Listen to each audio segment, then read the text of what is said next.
Olá a todos, estamos aqui para mais uma conversa de balneário. Hoje temos o nosso convidado é o Oliveira. Ele, como sempre, vai começar aqui as nossas, como começam todas as conversas, ele vai começar por se apresentar. Antes, só deixar aqueles recados rapidíssimos de agradecer ao pessoal que nos tem acompanhado e convidar quem não nos acompanha regularmente a passar a fazê-lo, subscrevendo os canais, as nossas redes sociais e todas essas coisas. Portanto, não vamos perder grande tempo com isto, vamos avançar diretamente para aquilo que nos interessa, que é falar um bocadinho com o Oliveira. Ele está agora numa fase especial, está agora a fazer a sua transição de jogador para treinador, vamos falar um bocadinho sobre isso. Primeiro ele vai-se apresentar, eu vou começar por agradecer ao Oliveira perder aqui um bocadinho de tempo dele connosco e passar-lhe a palavra.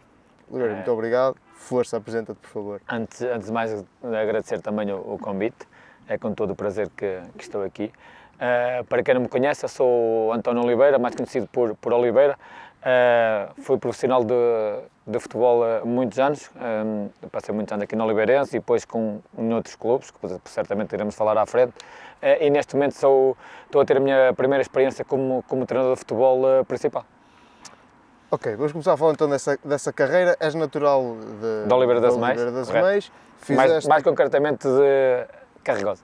Carregosa, boa, é o meu pai da Carregosa. Espetáculo. Tu começas a tua formação aqui e acabas depois em Braga, não é? Sim. A tua formação. Eu comecei aqui com 11 anos na formação, nos infantis. Naquela altura ainda era futebol de 11, os infantis hoje em dia não é, mas na altura era futebol de 11. Comecei aqui com 11 anos, joguei cá até aos juvenis. No último ano de juvenis fomos campeões distritais de Aveiro. Entretanto, o Braga observou alguns jogos do nosso campeonato, gostou de mim e fizeram uma proposta ao Oliveirense. O Oliveirense aceitou e então os 2 anos de júnior fiz em Braga. Fiz em Braga os 2 anos de júnior, correram muito bem. Entretanto, assinei contrato profissional com a equipa B. Acho que pouca gente sabe isso, mas a verdade é que cheguei a assinar contrato profissional com a equipa B, mas fui emprestado. Fui emprestado ao Oliveirense no primeiro ano, depois acabei por ficar e a partir daí fui 4 ou 5 anos seguidos de Oliveirense, até que subimos de divisão e mais uma vez quando subimos de divisão do Campeonato de Portugal, naquela altura CNS, para a segunda Liga, voltei a sair. Exatamente. Diz-me só, antes de passarmos à fase sénior, sais aqui do Oliveirense para o Braga, uma realidade certamente diferente. Quais foram as principais diferenças entre a formação aqui e depois lá? Assim, é claro que o Braga, não estamos a falar do Braga, estamos a falar dos melhores clubes de Portugal. É claro que na altura não tinha as condições que tem hoje em dia, mas já para a altura e para o clube que era, não havia comparação, claro. Mas eu pessoalmente não me custou tanto porque claro que fui-me habituando a isso aos poucos e se calhar com o decorrer dos anos, com o decorrer do tempo, senti que eu sou uma pessoa que se adapta facilmente a diversos contextos. Vou já depois explicar mais à frente, mas sim, adaptei-me muito facilmente a Braga. As pessoas também foram espetaculares, ajudou nesse aspecto, ajudou as pessoas que me acolheram também me ajudou bastante, e os companheiros da equipa, claro, e então foi uma transição, acabou por ser muito tranquila. É claro que uma cidade grande, uma cidade diferente, mas gostei muito de estar em Braga e acabou por ser com tranquilidade que isso aconteceu. Então foste viver para Braga sozinho, correto. Sozinho. Vivíamos no primeiro ano 5 jogadores num apartamento e no segundo 4. Vivíamos juntos os jogadores. Ok. Depois, vens, como estavas a dizer, para o Oliveirense emprestado e começa aí uma série de anos longa aqui no clube da tua terra. Sim, regressei no primeiro ano, o treinador era o Carlos Miragaia. Quando regressei para o Oliveirense era ele o treinador. Foi por ele que regressei também, na altura pelo clube, mas por ele também, que já tinha sido meu professor aqui na escola, tinha sido meu professor. Entretanto, depois quando subi a sénior, foi ele o meu primeiro treinador no Oliveirense. Já agora dizer também que o meu primeiro treinador na formação do Oliveirense foi o Zé Alberto, também acho que é importante. Dizer que então regressei com o Carlos Miragaia e depois entretanto tivemos o Adelino Teixeira como treinador e depois começou o Pedro Miguel. Depois a partir do Pedro Miguel foi muitos anos com ele. Pronto, só antes de falar aqui um bocadinho sobre o Miragaia e essa curiosidade de ele ter sido teu professor e teu treinador, não é a mesma pessoa. Correto. Basicamente, não Sim, Na é diferente, escola claro. É completamente diferente. Claro, são situações distintas. Cada uma delas, ele sempre com a sua personalidade era a mesma. Ainda hoje, quando estamos juntos, a personalidade dele é a mesma. Nesse aspecto, ele mantém-se igual, mas claro, com circunstâncias diferentes que em relação a ser professor e a ser treinador. Claro. Pronto, depois, estes anos no Oliveirense são marcados por, assim, fazes muitos jogos sempre, és uma das principais figuras da equipa, época após época. Descreve-me um bocadinho esses anos e o trajeto que a equipa foi fazendo enquanto estavas aqui. No Oliveirense eu estou em casa, não é? Isso é perfeitamente normal e isso toda a gente o sabe. O Oliveirense sempre foi a minha casa-mãe do futebol. É com naturalidade que estou cá, sinto-me perfeitamente à vontade com toda a gente me conhece, eu conheço toda a gente. É claro que com o decorrer dos anos isso também se foi cimentando, não é? Mas sim, desde o início da minha carreira que a Oliveirense é a casa-mãe e é onde eu sinto-me, fui dos anos quando fui mais feliz também, foi sempre no Oliveirense. Sempre no Oliveirense. A seguir, dás um salto, portanto, no sentido de que vais para equipas com outra projeção, como que é o caso do Santa Clara e Leixões, que sim. São equipas de segunda liga. Eu cá na Oliveirense, nós tivemos, não sei se foi 4, 5, 6 anos que estivemos seguidos na disputa do Campeonato de Portugal, o atual Campeonato de Portugal, o CNS na altura, e que houve ali 1 ou 2 anos que lutamos para não descer, e depois, entretanto, quando o Pedro Miguel assumiu, o primeiro ano estávamos a lutar para não descer, depois acredito que 2 anos a seguir, ou 3, aí tentámos sempre lutar para subir. E no ano que nós sabíamos, então foi um ano espetacular para toda a gente, foi incrível. Nós penso que só perdemos uma vez nessa época, foi um jogo em que já tínhamos apurado para a fase seguinte e só perdemos um jogo aqui em casa, acho que foi aqui em casa com o Espinho, ou em casa ou fora com o Espinho, acho que foi a única derrota que tivemos. Foi um dos melhores marcadores, assistências também. Tínhamos uma equipa muito boa, de grandes jogadores, com Laranjeiras, Nuno Santos, estou-me assim a lembrar desse, mas são muitos. Mas dessa época da subida, que é uma época especial para toda a gente cá em Oliveira, quais são os momentos que tu recordas com mais agora já é mais difícil, porque as recordações são difíceis, mas recordo-me que nesse ano, como recordo mais vagamente, foi que nesse ano quase não perdemos, jogávamos um bom futebol, toda a gente tinha medo e tinha receio de vir jogar ao Oliveira das Meias, era uma das coisas mais incríveis que nós sentíamos, era que quem vinha cá já vinha com medo de sofrer 2, 3, 4 golos, porque realmente nós tínhamos uma equipa muito forte nesse ano. Fizemos um campeonato excelente, subimos, merecemos subir e foi bom para toda a gente. Tu, nessa altura, o público acompanhava muito o Oliveirense, vocês tinham boas casas? Sim, sempre. Normalmente o Carlos Osório, o velhinho Carlos Osório, tinha sempre bastante gente. Tu ainda acompanhas o Oliveirense mais ou menos? Sim, consegues sempre ser um paralelo entre o apoio que a equipa tinha na altura dos adeptos e o que tem agora? Achas que é igual, diminuiu? Sim, isso com o decorrer dos anos é normal que as coisas vão se alterando. Então agora nesta última fase, principalmente por causa da pandemia, realmente houve ali uma quebra muito grande. É normal que quando a equipa está bem, tem sempre mais adeptos no estádio, isso é perfeitamente normal. Quando a equipa não está tão bem, é normal que os adeptos se afastem um pouco. Mas aqui do Oliveirense, todos nós gostamos da nossa Oliveirense e então penso que a diferença principal é essa, quando se está bem, a malta acompanha mais, quando não está tão bem, a malta acaba por dispersar um pouco. Depois surge o convite e a oportunidade do Santa Clara, como é que surge isso? Assim, isso foi intermédio do Vítor Pereira, do Mr. Vítor Pereira. Ele na altura não tem o reconhecimento que tem hoje, né? Que também estava a começar a carreira dele como treinador, tinha 2, 3 anos, mas nunca tinha treinado assim nenhuma equipa tão forte como na altura foi para Santa Clara, ou seja, foi para ele como para mim como jogador. Foi um desafio aliciante e adorei trabalhar com ele. Pedro Miguel e eu posso dizer que são as minhas maiores referências como treinadores até hoje. Pedro Miguel por tudo e por todos estes anos, por tudo aquilo que nos liga, e o Mr. Vítor Pereira por tudo que eu aprendi com ele. Posso dizer que foi o treinador que eu mais aprendi até hoje a nível de futebol, foi com o Mr. Vítor Pereira, adorei trabalhar com ele. E lá em Santa Clara, em termos de vida, de futebol, como é que o povo vive aquilo? É completamente diferente aqui? Sim, correto, é completamente diferente. Nós quando fomos para lá, eu acabei por ir, e na altura também até foi bom, porque acabei por ir eu e o Nuno Santos, os dois, quando jogávamos os dois aqui, e fomos os dois para Santa Clara.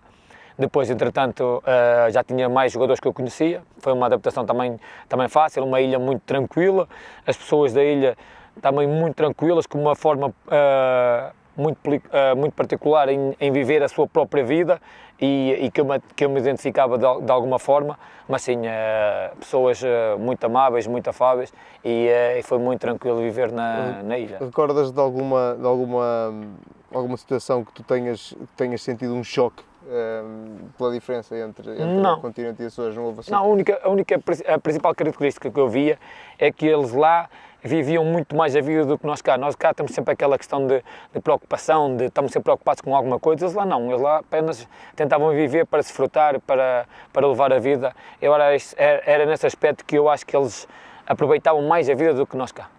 Porque, por exemplo, chegavam ao final do dia, ou se o trabalho acabasse às 5 horas estava tudo fechado, ia cada um para a sua casa, ou para um café, ou para outro sítio qualquer desfrutar. Aqui não. Nós normalmente temos sempre aquela coisa de fazer horas extras, ou ter que trabalhar mais um pouco, ou não sei o quê. E nesse aspecto, acho que eles aproveitavam muito mais a vida do que as pessoas cá do continente. Bem, perspectiva interessante. Pronto, desportivamente, como é que corre lá no Santa Clara?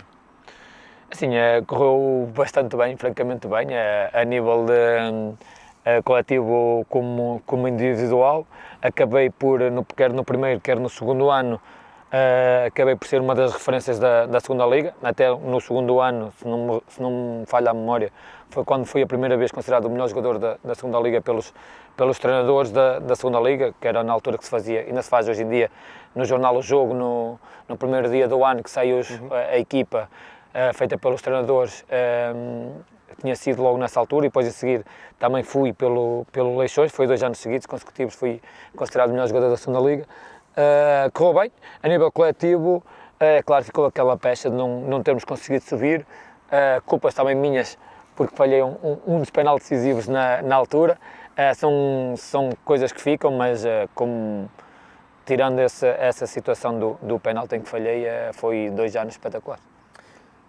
Depois, Leixões, correto. Como disseste, foste outra vez considerado o melhor da Liga. Sim, ali a meio, fui a meio, depois entretanto no final não fui, mas ali a meio da época fui considerado outra vez o melhor jogador da segunda Liga, também estava bem nessa fase inicial, depois realmente as coisas não acabaram por não correr tão bem no Leixões na segunda fase da época, na primeira estávamos até bem, na segunda não, depois entretanto trocámos treinador e assim, mas as coisas não correram tão bem, quer a nível coletivo e depois também acaba por também ser a nível individual, também acabaram por não correr tão bem, mas até, se não me engano, foi o ano que eu fiz mais golos na segunda Liga, foi nesse ano do Leixões.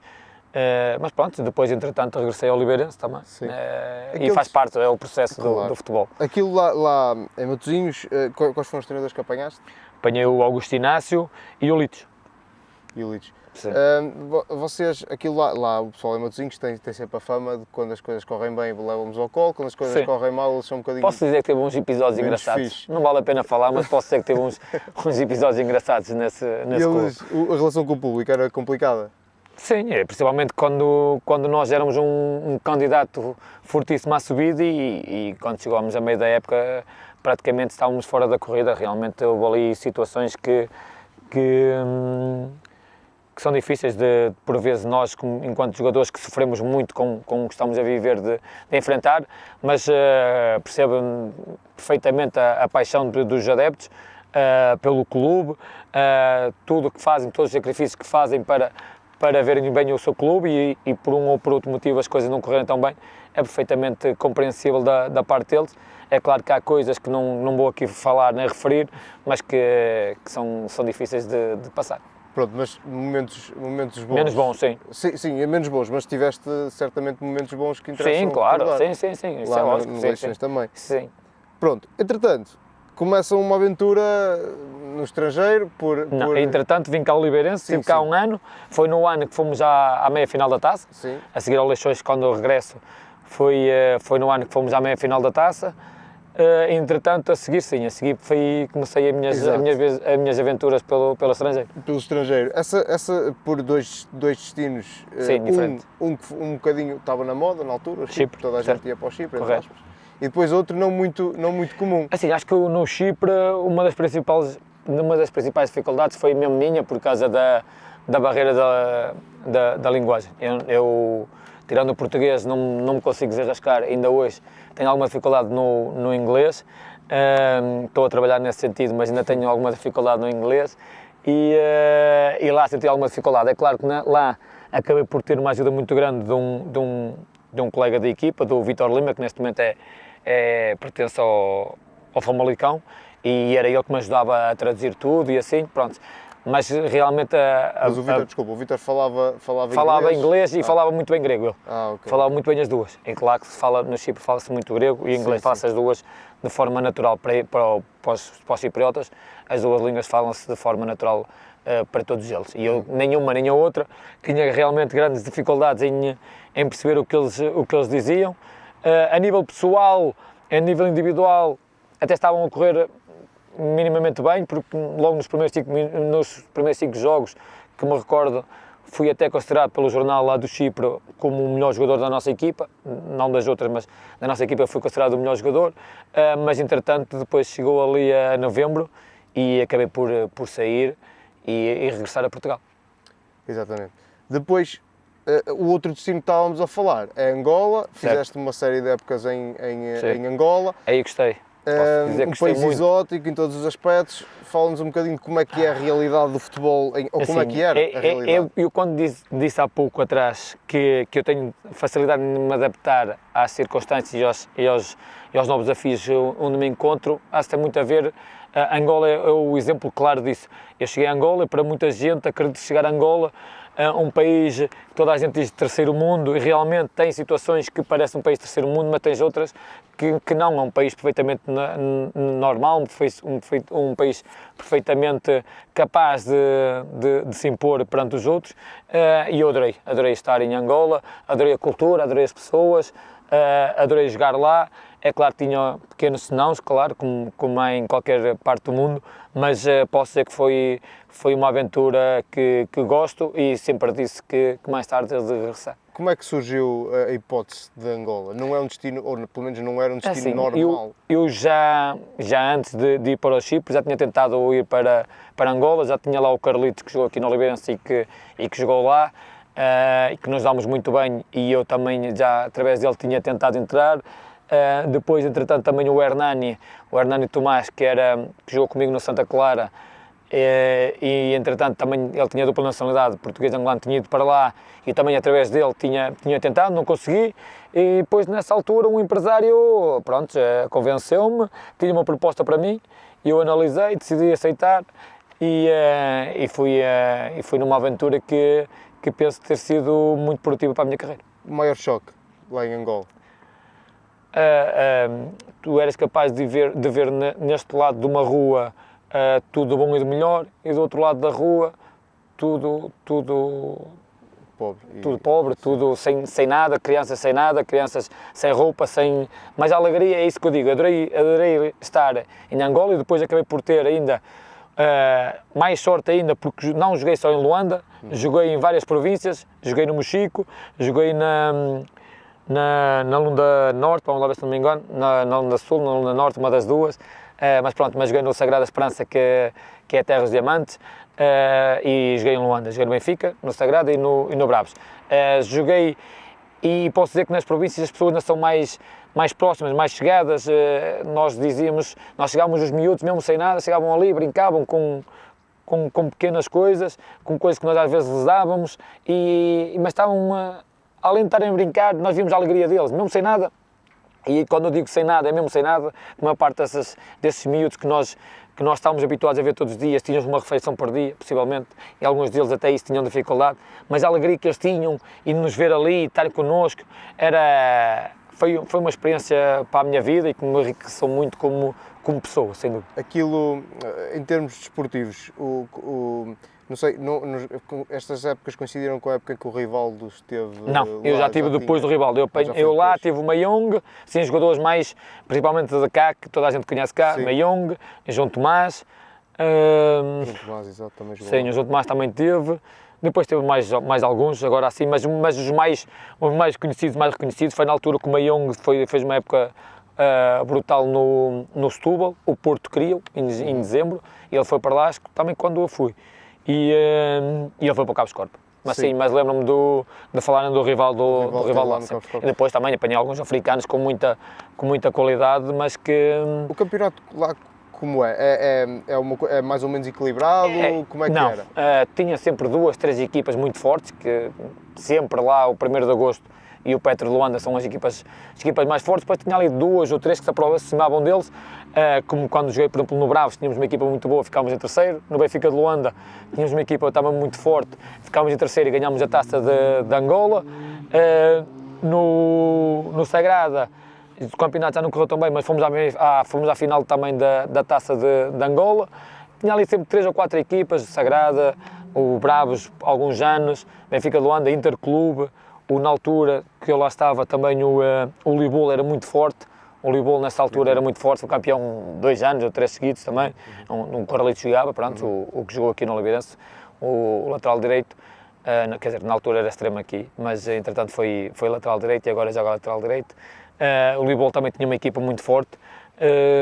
E pronto, e sempre com muitos portugueses, quase todas as equipas tinham portugueses, nessa altura também. Ou melhor, tinham portugueses de dupla nacionalidade. Portugueses estrangeiros, era eu o único, se não me engano, no primeiro ano, e depois no segundo ano era eu e o João Tomás. Exato. Olha, pronto, certamente tens lá histórias engraçadas com aquilo lá em África, e agora estamos a ver pela CAN, aquilo não falta... Ainda há um bocadinho, estávamos por acaso agora no almoço, no almoço que eu estava com os meus treinadores, estávamos a recordar até alguns episódios desses. Partilha-nos algumas histórias engraçadas. Posso contar um que é engraçado e eu quando lá cheguei e aconteceu achei surreal. Um dos primeiros jogos, não, ali a meio da época, no meu primeiro ano em Angola, o melhor jogador em campo, o considerado melhor jogador em campo, foi um jogador que nem entrou em campo. Ou seja, um amigo meu tinha estado lesionado muito tempo no Bravos do Maqui, era um jogador da casa, foi convocado pela primeira vez depois do regresso de lesão, foi aquecer, voltou para o banco, não entrou em campo.